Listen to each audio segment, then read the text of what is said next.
Secunderabad cantonment board ఎన్నికలు నిర్వహించకుండా ప్రజాస్వామ్యాన్ని ఖూనీ చేసే విధంగా కేంద్ర ప్రభుత్వం వ్యవహరిస్తోందని BRS social media convener Krishank విమర్శించారు. సికింద్రాబాద్ కంటోన్మెంట్ నామినేటెడ్ పదవీ కాలాన్ని కేంద్ర రక్షణ శాఖ పొడిగించిన నేపథ్యంలో బీఆర్ఎస్ నేతలు బోర్డు ఎదుట నిరసన వ్యక్తం చేశారు. ఈ సందర్భంగా పెట్రోల్ పోసి నామినేటెడ్ కుర్చీని దహనం చేశారు. అనంతరం కేంద్ర ప్రభుత్వం ఎన్నికలు వాయిదా వేస్తూ విడుదల చేసిన గెజెట్ను చించేశారు. వెంటనే ప్రస్తుత గెజెట్ను రద్దు చేసి కంటోన్మెంట్ బోర్డు ఎన్నికలు నిర్వహించాలని, లేని పక్షంలో బీఆర్ఎస్ ఆధ్వర్యంలో ఆందోళనలు నిర్వహిస్తామని హెచ్చరించారు.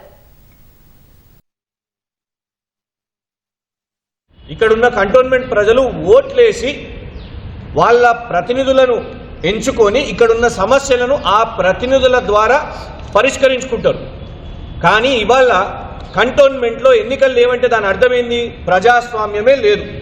ఆ ప్రజాస్వామ్యం లేదు కాబట్టి ఒక్క nominated member, BJP nominated member కూర్చొని ఇష్టం వచ్చినట్టు వాళ్ళు చట్టాలకు అనుమతులు ఇచ్చేస్తున్నారు. సికింద్రాబాద్ కంటోన్మెంట్కి అన్యాయం జరిగింది.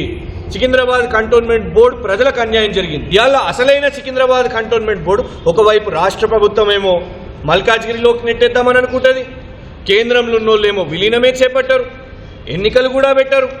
ఇలా ప్రజల అవస్థను ఎవరు పట్టించుకోవాలి?